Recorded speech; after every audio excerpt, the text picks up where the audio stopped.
San Francisco. Malam yang dingin dan penuh misteri.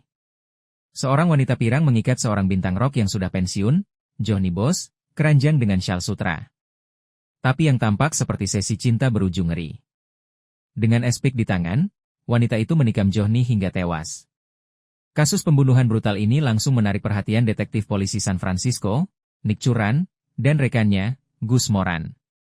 Mereka menyelidiki siapa dalang di balik kematian Johnny. Semua jejak mengarah ke satu nama, Catherine Trammell, seorang novelis kriminal cantik dan misterius, yang, anehnya, baru saja menulis novel dengan adegan pembunuhan yang mirip persis dengan yang terjadi.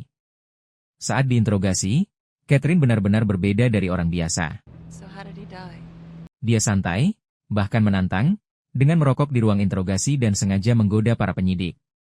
Meski semua bukti tampak mengarah ke Catherine, tidak ada cukup bukti hukum untuk menahannya. Ia pun dibebaskan. Tapi Nick belum mau menyerah.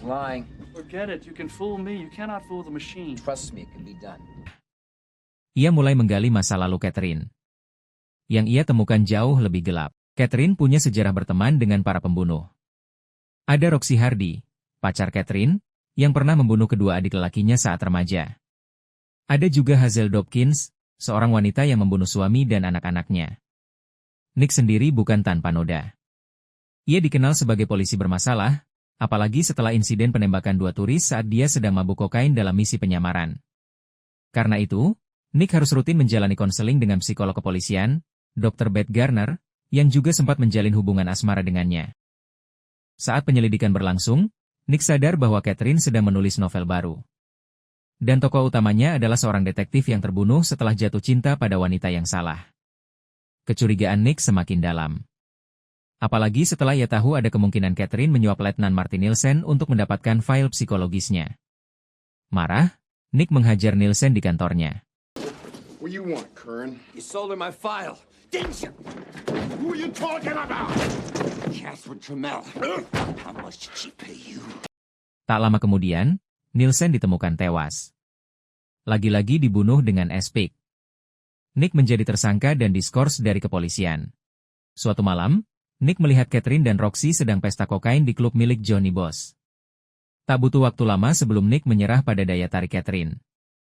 Di rumah Catherine, mereka bercinta liar, dengan Nick diikat menggunakan syal sutra, di bawah pengawasan Roxy yang diam-diam mengintip.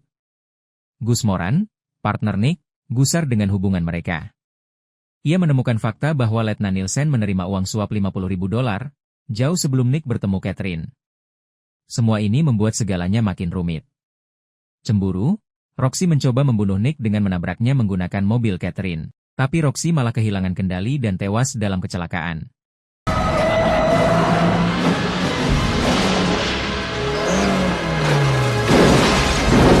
Dalam kesedihannya, Catherine mengaku pernah punya hubungan intens dengan seorang gadis saat kuliah.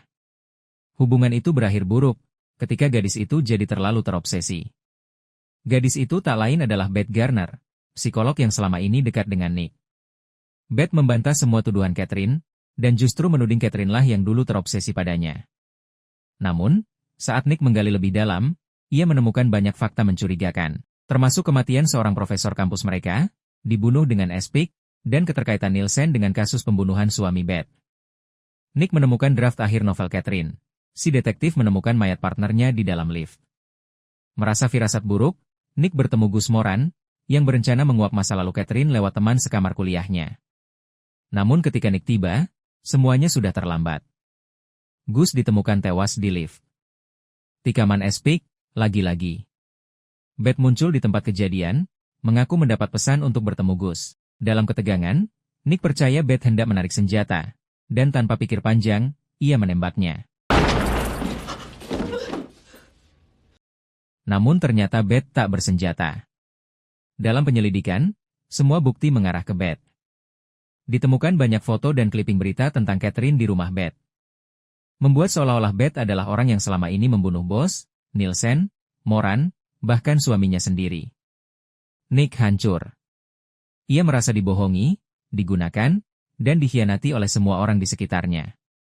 Tapi di tengah keputusasaan itu, Catherine kembali menghampirinya. Mereka bercinta untuk terakhir kalinya, membahas tentang kemungkinan masa depan bersama. Namun, saat Nick terlelap, Kamera perlahan bergerak ke bawah ranjang.